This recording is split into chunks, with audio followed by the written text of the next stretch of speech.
Bulldog Nation, you are now going to witness, watch, and listen to the best podcast in the league. Get set for a wild ride with From the Hill Podcast, featuring Wayne Cartwright, Damian Green, Tanarius Gooden, David Thomas, Jennifer Murray, and Corey Williams. Don't miss out. Subscribe now to From the Hill Podcast. It's time to turn up the excitement and make some noise.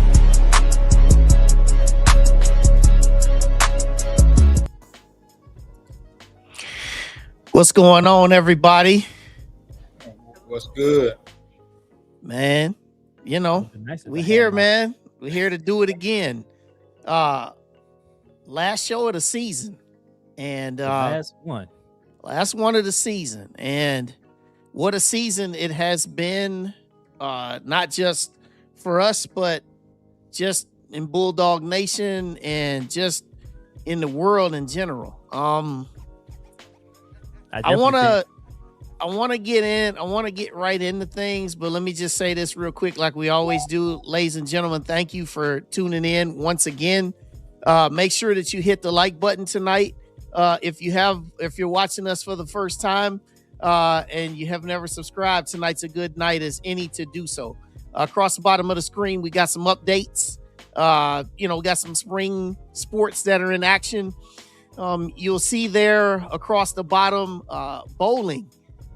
Yes, bowling. They won the SWAC title on Sunday in phenomenal fashion, coming from the losers bracket all the way up to win the championship. And they will be in the NCAA tournament getting that automatic bid. So the selection show for the for bowling for the NCAA bowling tournament is tomorrow.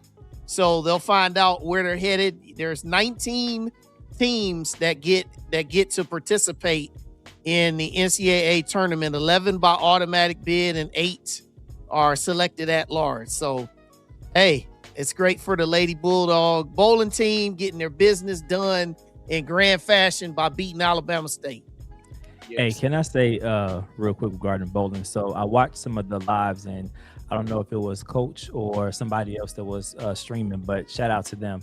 But I didn't know that people actually attended the bowling games, the bowling matches. I saw them like panning the camera. I saw Jackson State had some fans out there. I saw that we had some fans out there. I was like, man, that was pretty cool to see. And I say that because bowling is one of those sports that don't get a lot of recognition, and a lot of eyes on them. So to see people out there from any of the institutions out there supporting those teams was pretty dope to see. Yeah, man. I'm so proud of them. Can't hear you, Jen. You can't hear you, Jen. Yeah, we cannot hear you. Nope. A little bit. Is that better? Yes. Okay, cool.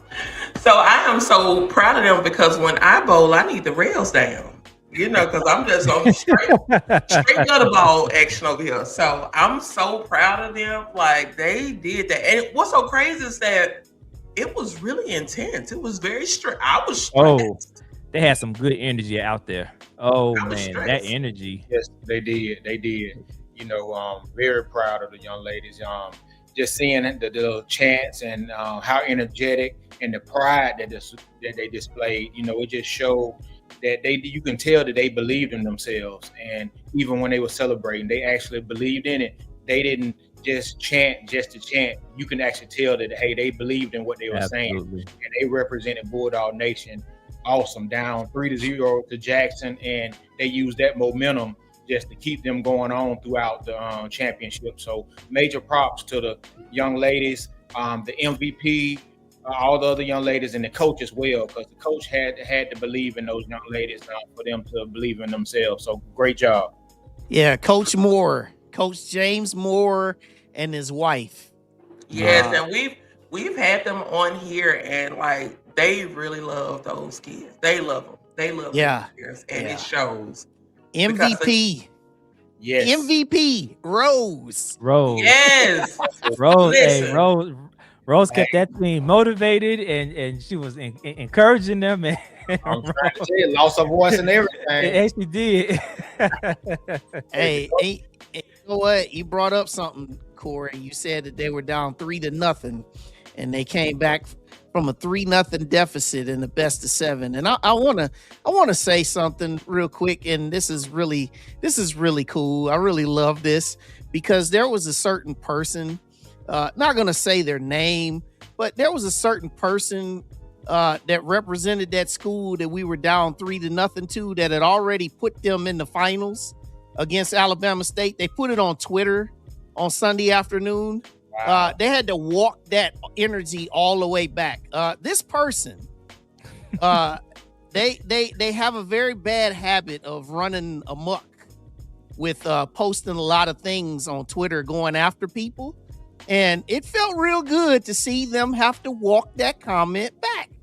Because they said when it was 3-0, they said we're on our way to the finals, getting ready to beat Alabama State again.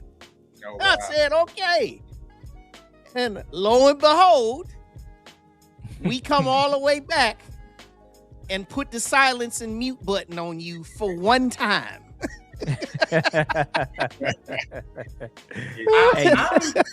Hey, you know what? We got to give a shout out to Bulldog Nation as well for showing up for the welcome home Yes. for the bowling team. It was a nice crowd out there from students, current student athletes, faculty, staff. Everybody was out there welcoming them and just excited. They brought back the trophy to the hill.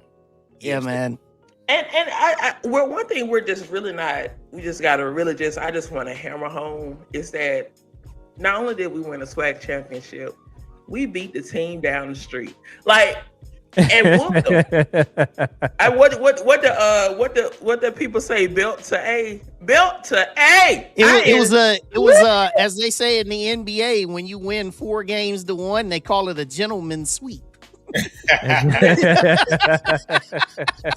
I don't know which of what I enjoy better, winning the championship or beating Alabama State to win the championship. It's just it's like Christmas. Hey, It's it'd like be Christmas. neck and neck. Anytime we can take care of that school down the street, hey, it's always a good feeling. I'll take them whoever we can get it over. Honestly, I agree. And That too, but it felt extra special. It was just like, you ever had what's y'all favorite, your favorite cut of steak? And then if the steak is good, but when they added a little extra garlic butter on top, woo! but I can see the shift in athletics, a total culture change where everybody is expecting championships, and I see it throughout. If you all, I don't know if you watched the welcome back, but when AD Bryant was speaking, when they were in the room and everybody was introducing themselves, you can tell the expectation is to compete for championships, not only on the field, on the court or whatever, but in the classroom as well. But he's set a clear expectation that all programs' expectations is championships. And so you can tell the culture shift throughout the whole athletics program. So great job to have director of athletics. Yeah, and something that I'll say here in this stance too about everything that's going on with our athletics. Shout out now to our basketball programs. Yes, Both yes. teams they came up short in the semifinals. Our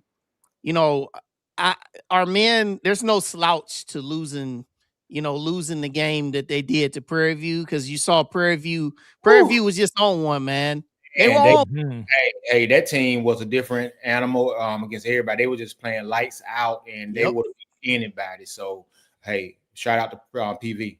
Yeah, and then for the women, I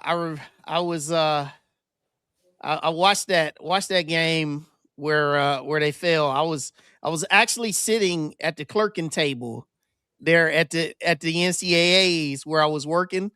It was during our break time, and I was watching it on my phone. And some of my fellow workers, they were like, "Hey, how's your team doing? How's your team doing?" Because they saw I was sitting there. I was on the edge of my chair, man. But I got to give respect where respect is due, man. Carlos Funches, man, great coach for Southern. He's a really excellent coach, man. He's won the championship now 4 of the last 5 years, man. I Yeah. mean, respect where respect is due. And Correct. the Southern ladies, they did what they needed to do. They won their play-in, won the first 4 game against Sanford. Um, I'll get to what happened to them after that here in a minute because I want to set this next point up. But shout out to our basketball programs, man. Great seasons. Yes. I saw Tenarius, who's not with us tonight, but he attended and Corey, you went in there too.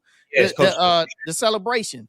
Yes, and let me just say, major shout out to the women's basketball team, coaches, and the men's program. No reason, they gave Bulldog Nation something to cheer about, some to show that hey, we are, we know where we're going, and we're not at the doormat anymore, and we're actually, fighting to win championships. Our women, Coach Don Thornton, 2 consecutive 20-win seasons, the first SWAC regular season championship ever. So those ladies have nothing to hang their head on.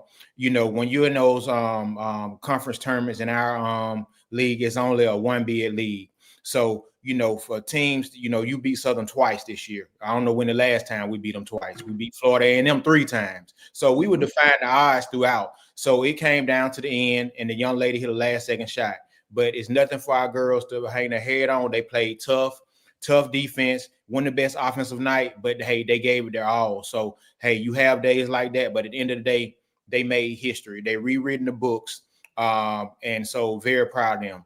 Proud of the men's team. Hey, the SWAC, anybody who was following SWAC men's basketball like I was, I said it the whole time. I said it's 9 teams in our league who can actually win this conference. That's how good these men teams are this year. And so it's just whoever got hot. And Prairie View got hot. But Coach Jackson, and team, we swept Grambling, swept FAMU, who was the number 2 seed. The last time in sports where we have beaten those premier teams and sweeping them and things like that. So, he was very close to 20 wins this year. So major props to the men's team, and the men coaches. I talked to Coach Jackson. He said, they ain't finished yet. And so he's all about championships. It's one of success unless they want a championship. So we got 2 great programs, and the sky's the limit. So I'm ready to ride this train with them. Yeah, and what's so important that I also want to point out before I bring into the next point here, it is just refreshing that we were talking about contending late in the season. I understand that a lot of us, we want to reach the pinnacle. The goal is always to win the championship. We get that. But sometimes there's a process that you have to go through to learn how to win. And sometimes to be able to learn how to win, you learn some of your greatest lessons from your defeats. Yep. And so, those that have been loyalists like we have for over the last whatever many years we've been following, it's been a lot more lower moments than there have been highs. And so now that we're in this particular position, the important thing now is don't bring any negativity. Correct. Don't hang your heads. Now is the time for you to bring more of your support and more of your energy, because that is what is going to help us get this train up over the mountain. Correct. And shout out, what I also want to point out too, speaking of energy, shout out to Bulldog Nation. Like I was, set to go to Atlanta that Saturday, but the outcome kind of changed my plans. But for those, especially those Atlanta Bulldogs that were there throughout the week, like I could hear y'all through the TV. Y'all like I don't know if y'all was down on y'all lunch break. Y'all got y'all sandwiches, and y'all was on 10 in Atlanta. And that's just like just the transformation. Y'all know, like the transformation, the energy, the excitement. Like it is, I'm just so proud. I'm proud of A&M, period. I'm proud of our coaches, our players, the administration, the alumni, fans, students. I'm proud of everyone because this is what happens when everything works together and it's on the same page. So y'all see what happens when everybody does their part. Fans cheer, fans donate, get your tickets, show up to the games. Coaches do what they got to do. They recruit, they get the team together, they coach. Administration, they provide the game day atmosphere that we enjoyed. So like everybody was on point. So let's keep that thing going. And we got it. Let's keep it going through the spring sports. And then, circle that right on back around the football. Yeah. Let's keep this energy going. I'm glad you said that, Jen, because the momentum is going and we got to continue, because we got to continue. And we got to continue supporting. We got to continue packing the stands and traveling and things because Wayne, I think it was mentioned our first round game against Florida A&M for the women game, the attendance was just as much as some of the later round games in that tournament. So, but we have to continue. I think Coach Thorne stated in the back when we had won the regular season championship, we have to continue supporting the program financially, and we just can't stop right here. We got to keep on going if we want to continue to try to stay on top. So, Jen, thanks for mentioning that. Yeah. So this brings me to our topic of the evening, and this topic of the evening is sponsored by nobody. I always wanted to say that, man, on this show. I always want to say that. So listen, and those that are in the comments, make sure you hit the like button, stick with us. This has just been a very hot button topic while we're in this moment of basketball. March Madness is going on, and there's been quite a few blowouts and beatdowns, and on the women's side was pretty anticlimactic for the most part in the second round because UConn was up 65-12 at halftime yesterday against Syracuse, and then winning by over 50 points. South Carolina beat USC by 50 points. LSU beat Texas Tech by over 50 points.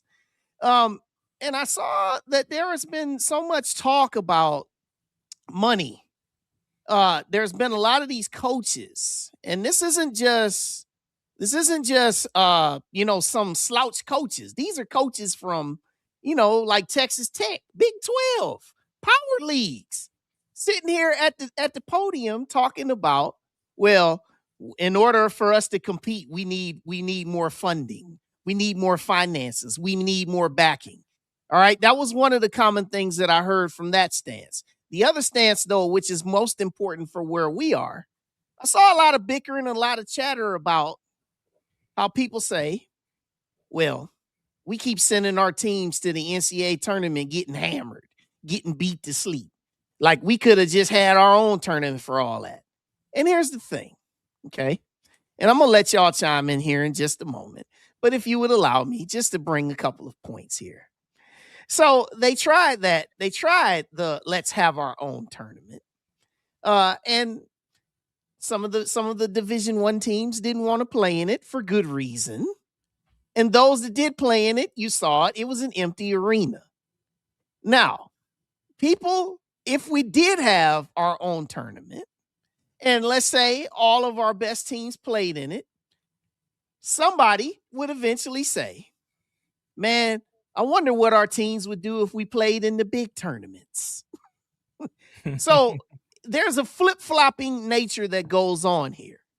Every year around this time, we have the annual renewal of complaining. We have the annual renewal of people posting that are seeking some attention because in the podcast world these days, especially in our culture, a lot of it there's not so much to really talk about like it is during football and all that. So sometimes people are looking for some additional content. In order to get additional content, they got to make something. So I want to say tonight that you got to find a stance on what you really, really believe in. If you're going to believe that our teams should keep going to the tournament, okay, support the heck out of them. If you think we should have our own tournament, okay, put your money where your mouth is, because guess what? It ain't going to happen for free. It's going to cost some money, and it's going to have to be some incentives for it to happen. So the last thing is, where does Wild Wayne sit on this? And then I'll turn it over to you guys. Where I sit on this is, I said this in our group chat. I'd rather lose by 100 in the NCAA tournament than to not go there at all. And the reason why is because you see the joy that comes from those young ladies and those young men's faces on Selection Sunday when their name gets called and they have their moment on national television. A lot of these places and schools that play in these tournaments, people you always ask every year, who is that team? Where did they come from? Who are they? I'm pretty sure many people didn't know who Queens was. Dave, you do because it's in your city. But a lot of people didn't know who Queens University was, let alone they didn't know what league they came from, didn't know what their mascot was. But guess what? You learned something about Queens for 15 minutes while they were getting drugged through the mud by Purdue. But guess what?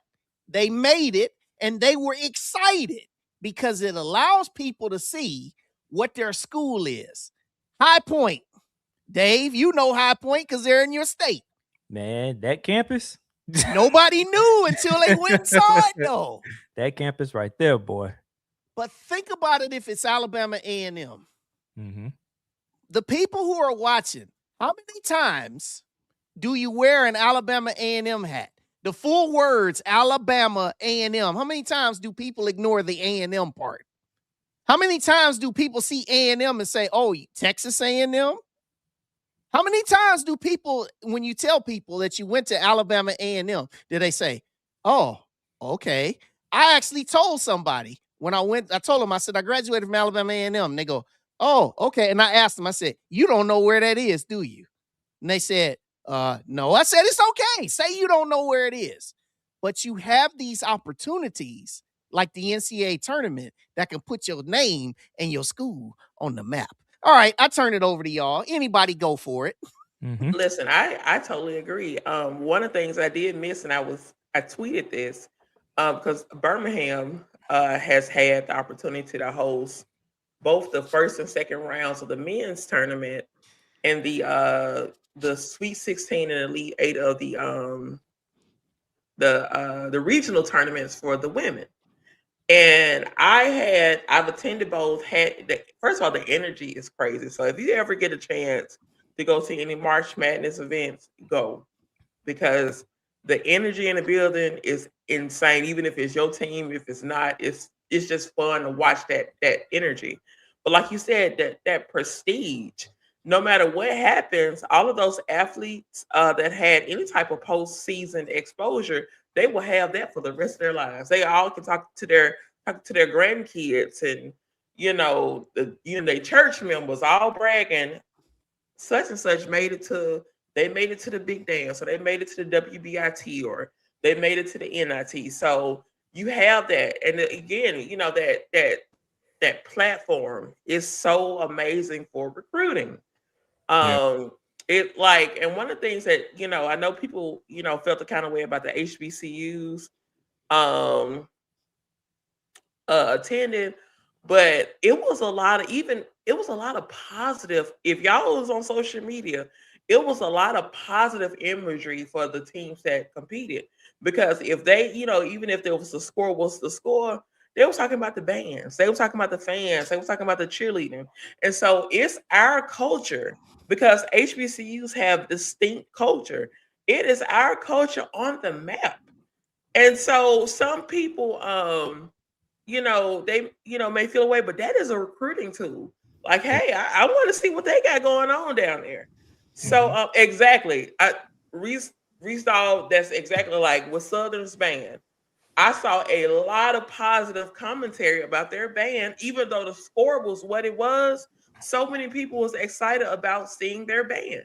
So again, all of those help bring more ISI programs. They help bring more students to our campuses. So that's an excellent recruiting tool. Like to kind of piggyback what you said about people knowing. I always go back to Alabama A&M performing in the Macy's Thanksgiving Day Parade. Um, we were walking around the city afterwards. Alumni was everywhere, and I had people stop me, and they was like, "Were you with the? You went to the school with the band in the parade?" So again, those things are your school's calling card. These are the things that help, make their name go. That's the calling card. When they have these big moments nationally, we ought to get behind and celebrate and have that information ready. Like Wayne says, if somebody, sees Alabama A&M, yes, I attended Alabama A&M. Let me tell you about a few things about my school. It was founded in 1875 by a former enslaved man, Dr. William Hooper Council. Give those facts. It's in the foothills of the Appalachians in Normal, Alabama. Tell them about why Normal is what it is. So that's just your opportunity to spread information about your school. And Jen, one of the things that you mentioned to me, that's every that's a dream of kids to make playoffs, NCAA tournament, but the visibility, the visibility is unmatched. It's free marketing. You're getting free marketing for your university, but also you got to look at it. People talk about HBCU only tournaments and things like that, but I look at things as a business perspective as well. Where you going, the SWAC made a lot of money this NCAA tournament.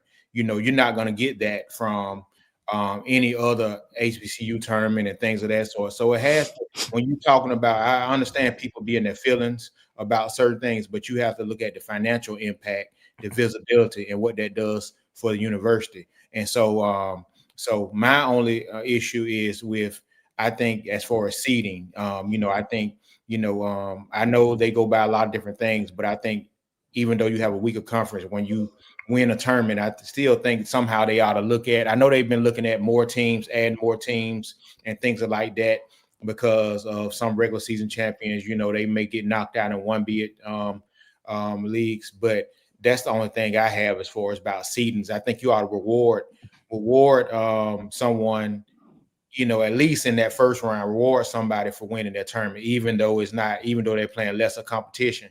You still, because at the end of the day, the cream of the crop should rise anyway. So, because we're not gonna. A lot of our teams is not gonna beat the premier, number one, number two, those teams. And then definitely on the women's side, it's definitely a big fall off from the top teams to every other team. So that's the only thing I have. But yeah, I don't agree with that.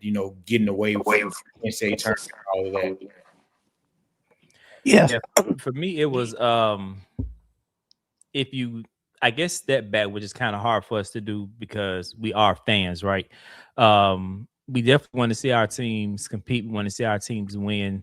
But same thing with football. We have the same conversation around football season, right? Playing these money games and everything. But to your point, Wayne, I had to take a step back from that and think about it from the athlete's perspective. A lot of times they want to go and see, one, how they measure up against tougher competition, right? One, and then two, also to everybody's point that this is a dream of them to make it to the NCAA tournament.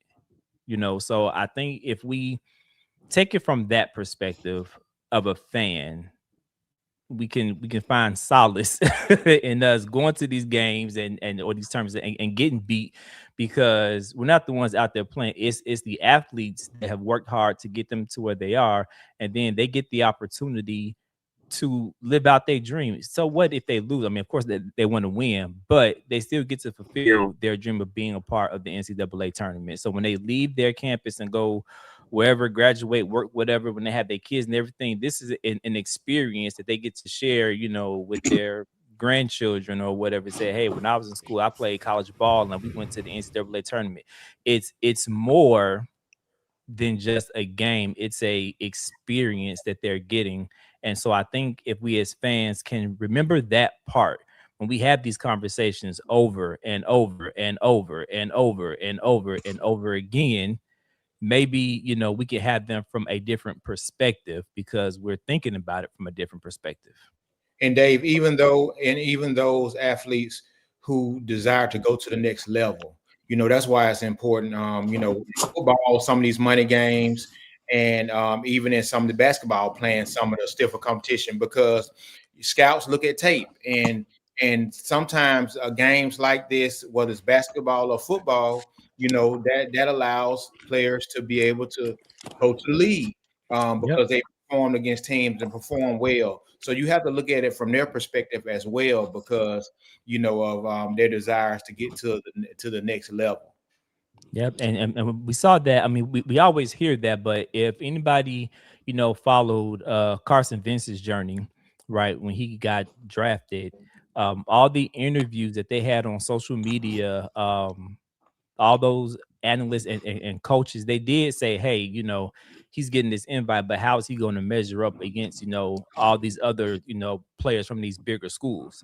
And Carson went out there and held his own. Him playing in that Auburn game is what got the eyes on him, and then dominating throughout the season, and then getting the invite, and then now he's there competing, showing that he belongs there. So to your point, yeah, all that stuff is important to those athletes. And again, that's the perspective when these conversations come up, I honestly ignore them because I now have a different perspective of why, these athletes want to play in these games, in these tournaments, and against these other competition. Get in there, Yeah. T.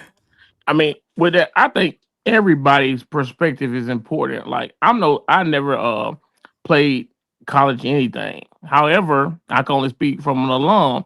I don't want to get beat up on national TV in front of everybody. It's just the truth. Like I don't want to be that person that's getting beat. And it could go in two ways.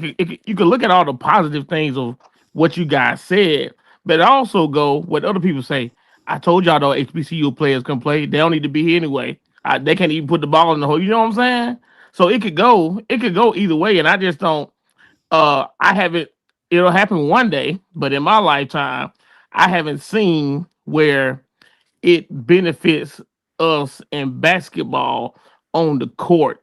And I'm speaking from a fan. I'm not speaking from a coach or a student athlete because I ain't been on the sidelines. I'm speaking from on my couch and being in the stands. So that's the only perspective I got because it's the only perspective I've been in. Like I just don't. Should we do an all HBCU? Absolutely not, because there's some HBCUs that are no competition to us. So we would be like South Carolina. South Carolina tore Southern a new one, but guess what? They just did it to last night. USC. South Carolina just a dog no matter who they play against. Yeah. Yeah, and then like I just think that I think there should be a better way to kind of show the competition on a better level. There's a reason why everybody don't play in the college football playoffs because it's not the same. It's not the same at all. Well, I'll say this. There are a couple things, and it was talked about seeding, and I agree about the seeding, and I'll say what I think about seeding here in a second.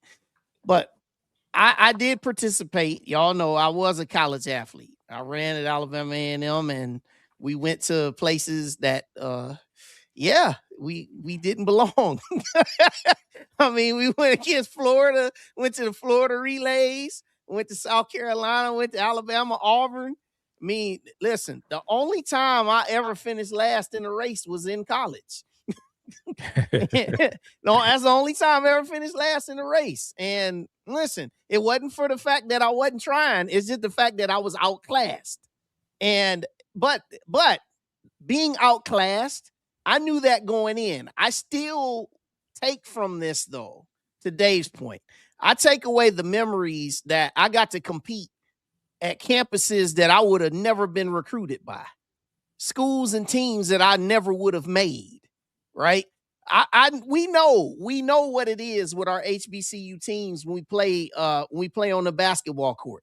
These schools, they got mega million budgets. They've got tons of people on support staff. You know, they've got Hall of Famers, living Hall of Famers like Rick Pitino and Bill Self still coaching on the sidelines, right? We know what it is. But at the same time, the memories, they do go somewhere. Now, on the side of it where I look at though, you look at how the seeding goes. And a lot of us, we've talked about how, you know, we end up in the 16 seed and things like that. And y'all know, y'all have heard me. I don't have to rehash it. Y'all know I've talked about net rankings. If you need to know about it, just look it up, Google it. It tells you all you need to know. I'm not going to get into it here tonight. But what I think will be more beneficial is that with the first four, I think the first four shouldn't include two number 16s on consecutive nights, because you're talking about teams that did win their league. You know what I'm saying? I think the fact that you won your league, I think that it should come with a little bit more added incentive for you to be able to at least get a chance to stick around for a little bit, right? Correct. That's I all don't I'll think say on that. they show no respect to the to those teams that won their conferences. Like there's zero respect. That's why I like man, we just keep being like the punching bag. Like we're a warm up game for the people to get their engines going. I don't like that. And that's why I'm glad you said that, because I said that on Twitter and my tweet went viral, and it was I got all of the bots mad at me, but I still said what I said. I feel like especially we saw with the winning history of the SWAC teams in the first four. I feel like if you win your conference championship, and I'm gonna stand on this, don't care who don't like it. If you win your conference championship, you shouldn't have to play in anything. I feel like the play-in games, and don't get me wrong, I know we get the financial benefit of it, but I think the play-in games, if those are for the teams that are on the bubble. If you I get it, the bigger conferences, they, have more money and whatever higher rankings, don't care nothing about that. If you are number 12 in your conference, you should be playing in. I So don't you think so I you think saying that, so you saying the last four in, hey, last four in, let them play in the play in. yeah, Yeah, but I just exactly. exactly No, like if you last eight in. We already got let last four. Let's make last eight. as eight play in Exactly. and let them play in. But if you win your term, you know how rigorous it is to win a tournament. And I don't care what level of competition. I don't care if it's the SEC or whatever. To win a tournament ought to be prestigious. And so if it's prestigious, then it should come with an automatic position. Point blank, period. That's how I feel. Hey, You shouldn't be playing in. I think that'll create some great excitement in the NCAA. The last eight in and playing, and it's be some name teams playing in that, and Yeah, eyes of more money will be made, more people will watch. exactly. Send them big, send them that they just skated in, send them, but don't, if you win your conference championship, you should have a set spot. That's it. I agree. Yeah, and then the thing about the SWAC tournament champions again. I mean, we know who won the SWAC tournament champions. It was Southern. Congratulations to them. Uh, but also winning the tournament sometimes is not about like you just been the better team. It's you the hottest team on that specific night. You know what I'm saying? Like you like we us and Alabama State both beat Southern both times in the regular season, but at the end they got hot and they took off. You know what I mean? And Yeah, then I don't think necessarily do I think they would have lost. They lost to Southern obviously, but they also lost to Southern. Because of they had expounded all their energy to even get there. They played us hard. They played it was not that too hard. Alabama State. They played Sanford hard. So at that point, those girls out of energy, man. They had no breaks. yeah. So you know what I mean?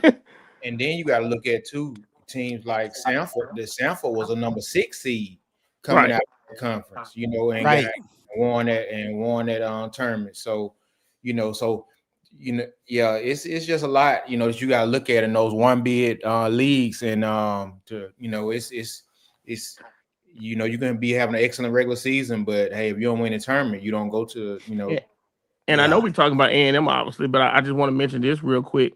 The team we played to won it was exhibition game, but we lost to the beginning of the season.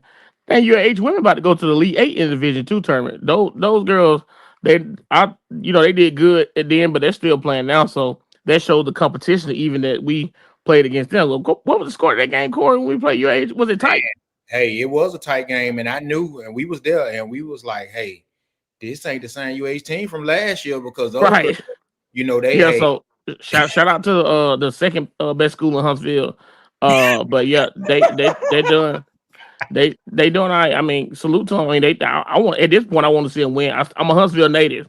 Well, not native, but I'm a resident. So at this point, they got to go win it all. Yeah, this man forgot about Chambers County. God. But look, man. But look, it's like this, man. I guess I'll say this in all fullness like this, man. The women's tournament is just different it's different because, like, first of all, playing home court, playing in Columbia, okay, against South Carolina. You playing in Storrs, Connecticut against UConn, right? You playing, I mean, listen, you almost ain't even got a chance against them teams if you play them neutral, right? Man. But you playing them on their court, right? I mean, and also CJ, shout out to CJ, because CJ was very right, man. You spot on when you said this. He posted it. He said that women's basketball is very top heavy, right? Once you get, I mean, you look at UConn, you look at South Carolina, you look at UCLA and Texas, right? Texas is kind of, we'll see. But UCLA, UConn, and South Carolina, you could just go ahead on write them in the Final Four before the season started.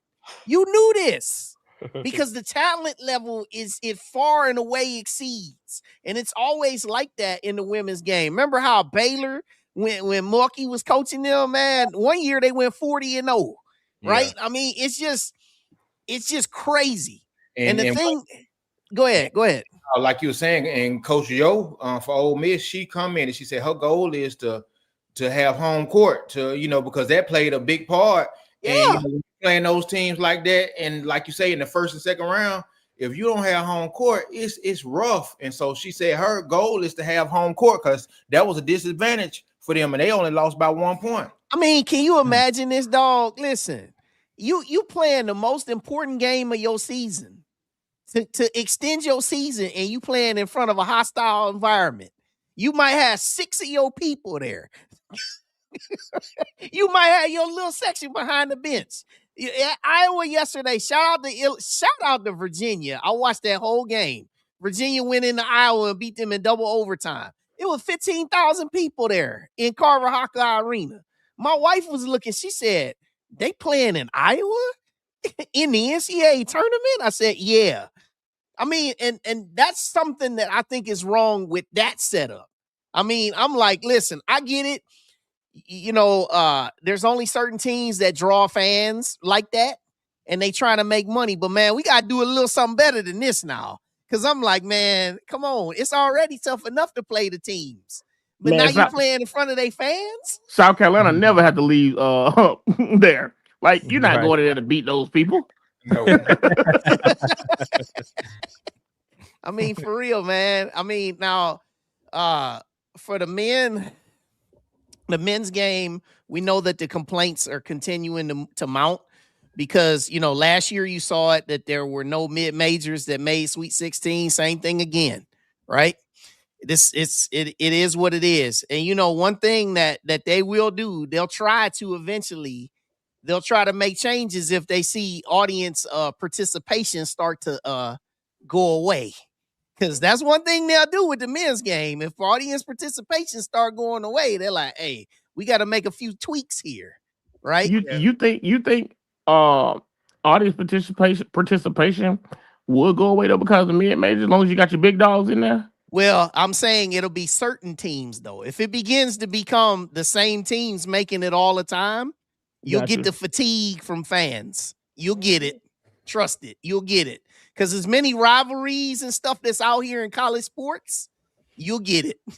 Yeah, I think it's gonna be tougher for the mid majors and stuff now since NIL and the money. You got so much money involved, and so the big boys is just you got money ain't gonna win necessarily win championship, but it definitely plays a factor in the kind of talent that you can get. So it's gonna be tough to hold on to your players all the way around because the big boys are just shelling out this money, and so it's gonna be hard for those mid majors. Look here, Corey. It's hard to even keep your coach. Correct. Right. Utah State. Now, Jared Calhoun, my cousin, he graduated high school from him. He from Cleveland. Jared Calhoun coached Utah State. Y'all saw that? If y'all saw Utah State, man, that was a hell of a team. They won Mountain West. They pushed Arizona. Next day, he headed to Cincinnati. Wow. Next Right. day, going That's to how it Cincinnati. is. Man, Alabama coach, the lady coach, she knew she was gonna lose her job. She went ahead and took the South Florida job. Hey, I'm out of here. And then just think about it. Somebody that wanted that South Florida job probably thought, yeah, South Florida job, it's good. I'm gonna move on up. Oh no, we gonna get this lady from Alabama because she's pretty decent. So we gonna go ahead and bring her down. But yeah, like you said, coaches changes just like player, man. It's a lot going on. A whole lot. Yep. So And I don't know if you talked about this or not, but I know we had three teams, three HBCUs in the men's NCAA. All right. yeah, We had two in the women, correct. yep. And then we also that's five. We also had us in the WBIT. And who do we have in WNIT? Alcorn another- women made the Yeah. WNIT. So And, as long as I can and, been around also, basketball, I never seen these many HBCU teams in basketball play and I, in the also, postseason. just to add, Maryland Eastern Shore is still playing in WNIT. Oh, okay. But yeah, that's something like there is basketball talent. You just got to get, man. At the end of the day, it's always how you get lined up in that bracket. You Yep. want the least path of resistance. Correct. Once you Yeah. find that path, you're good to go. But shout out to all those HBCUs, man, that played basketball and still playing. I know. I think. What was it, Miles and And Langston playing in championship Yeah. tonight. Langston is playing right now in the NAIA. Yep, Miles and Edward Waters. They also made the NCAA Division II tournament. Also, Yeah, If unfortunately, Langston win, they'll be the I guess I think it was somebody was it Liv? I think Liv for Hoops posted that, shout out to her, that if Langston wins, the last HBCU that won was Texas Southern. That was in 1977. 1977. I was like, God dog. look at y'all history buffs. unfortunately, no other Division One men's programs had an opportunity for postseason because there were no tournaments besides the NIT. So they didn't have a lot of postseason tournaments this year. Yeah. So that was a great segment. Shout out to our sponsor, Nobody. On that segment. Right. All right. So in the final moments of our show here. All right. We did the recap. We've done the reminisce. Now let's do the reach forward part. All right. So reaching forward. Listen. We got bright future at A&M. Spring football game is coming up April 11th. And there's gonna be some different things that's gonna come forward, man. There's expectations that are gonna be given, it always is with football. Also, volleyball. They had a better season last year. They're looking to have another good year this upcoming season. So, we've got a lot of things that are working, man.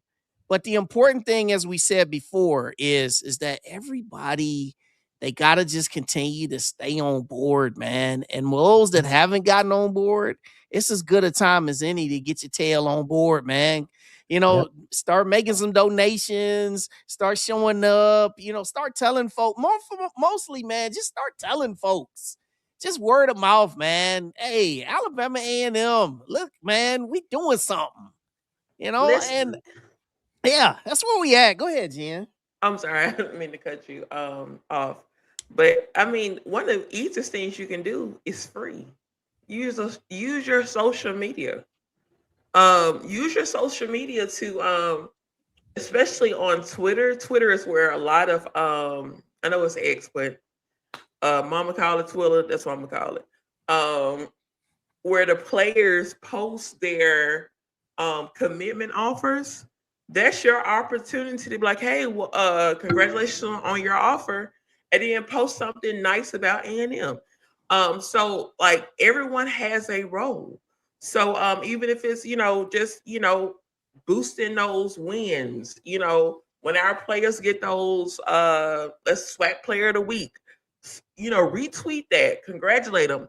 That online presence is just as important as in-person presence, especially in the age of social media, because you got to think about it.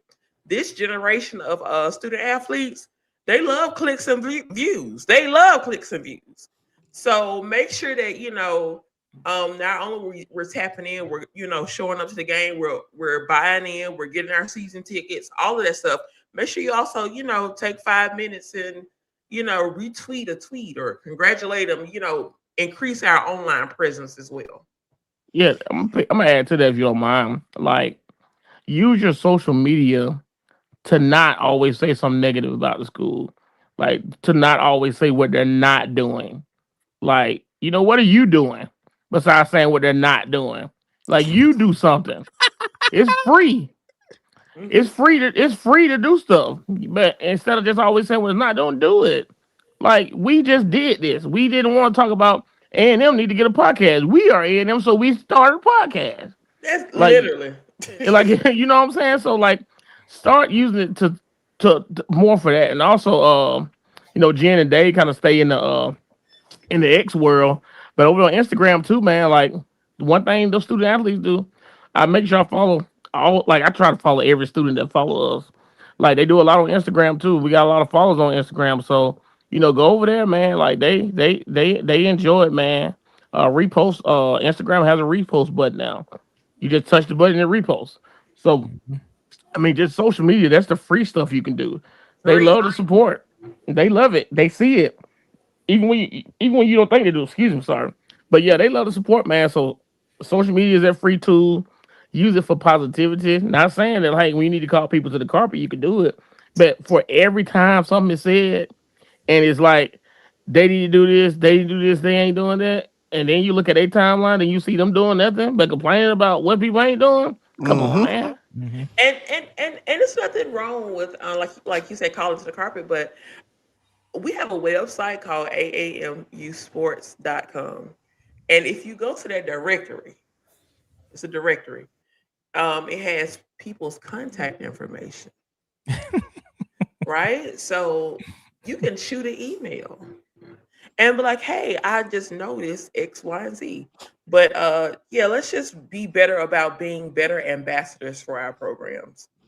There's nothing, that's just kind of like you know, when you in a relationship with somebody, you ain't gonna tweet every time that have made you upset. It's You, nothing to do.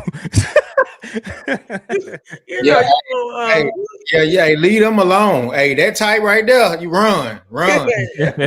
just let's just be better stewards of our platforms when it comes to representing our institution. Hey man, hey, I just say it like it is, man.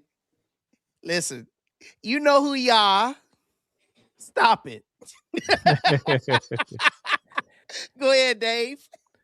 I think overall, just for the university in general, this has been a great year. We had another great incoming freshman class.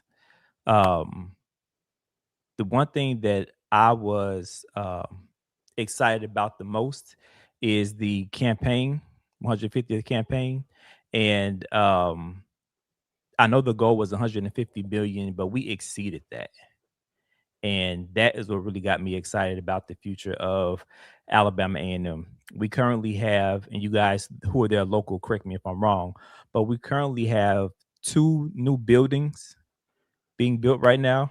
I believe the student center, a new student center, and a new Science science building. building Yep. is being built right now. And so just that alone lets me know that we're in the right direction. And to what Jen mentioned earlier, and I've said it as well, when everybody is aligned, these are the things we get.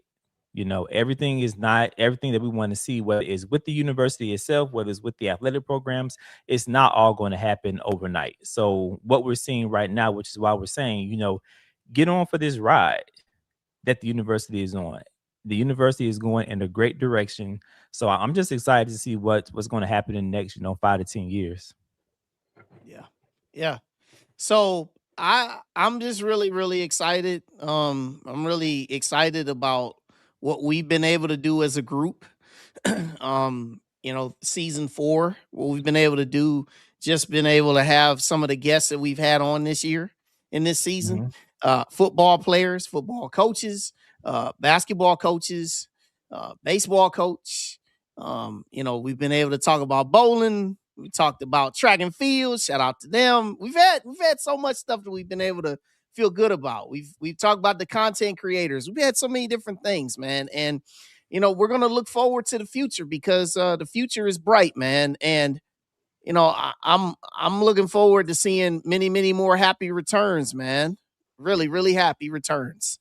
Mhm. Yeah, and I want to say this before we get out of here. Like, thank all of y'all on the screen again. You know, a lot of people don't know, but this has been like one of the most hardest and difficult seasons to do. Like, but you've never seen it on camera, and that's because of the professionalism that Wayne has, that Corey has, that Dave has, that Jay has, that Damien has. So I just want to say I appreciate each and every one of you on the screen. We make this explicit word rock. I was about to say a cuss word, but I'm not gonna do that because it's a family friendly show. But man, appreciate each and every one of y'all. Hopefully we can do this again and again and again until we get old. Then somebody else have to do it. But I just want to say appreciate y'all. Hey, Yeah, same here. yeah, man. Yeah. Yeah, When we start coughing on the camera and barely can talk, then we know it's time to end. man, man, We man. promise to have DT on more next year. Yeah, And Reverend DT. Yes. Yeah. Well, just also, he's, thanks to everybody that oh, tuned in to us without ever had the band director. actually, Do he we was have Mr. talking Right about on? this. That's what he was talking about. Man, listen. Hey, yeah, but yeah, on the whole greatness of everything, man. I'm so happy that we get a chance to do this, man. Yeah. Um, happy that we get a chance to do this. Um, and I've learned a lot from you guys along the path, along the journey. I've learned a lot more about A&M because I don't live in Huntsville, but I learn more about it, and I feel like I'm down there more and more each day because of talking to you guys Hmm. each and every day about it. And so I'm just looking forward to the future, man. Everybody, get on board, man. Support. Uh, One thing that will get posted here coming up. We talk about bowling. The selection is tomorrow. We'll find out where they're going, and they'll get a chance to compete, man, in the NCAA tournament, man. If Has you swag you meet in days been Huntsville, go announced yet, ahead. Wayne? No, it hasn't, and I've been watching intently because that's a flight that I'm making. So, Ooh, uh, You God better bless. drive. You better drive. You see Better what's going rest. on with TSA. listen, man, that sucker's gonna be in July. Do it Is that all day. selection event open to the public that they're having tomorrow? Yeah, I saw it. It's open to the public. Yeah. Okay, so if y'all know Huntsville, y'all go out there and hang out with the bowling team. Yes. There you Do it all go. day. Let's pack out the SWAC MEAC Challenge in Atlanta too. Get start out. Yes. Oh yeah. Yeah, and that's something that I'm definitely gonna be talking about coming up. Me and John Grant, we gonna have another conversation. So we definitely gonna be able to put some stuff out about that. But yeah, Absolutely. we gonna get it And, rolling. We gonna get it yeah, rolling. and Bulldogs beat the brakes off of Howard. Thank you. That is a personal request. So a lot of stuff coming though. Yes, this is the end of season 4, but there's still plenty more to come. You know, y'all know we could pop up at any time, at any moment. And also, there's going to be a lot more content that'll come forth. Even though we're not podcasting, you'll still see content that'll come forth. Right. Yeah, Swag Media Day's coming. So yeah, y'all know I'll be there. Jen, you gonna be there? Yeah, I mean, depending on who all, what day, because my team, they putting them days in for them summers. So I need to know. Hey, somebody got to be at work, right? Listen, but I see, just as soon as I find a day, I'm putting my time in. Yeah, I'll be there. Side note, Hubert Davis is not going back to North Carolina. The alert just popped up. Yeah, we knew that.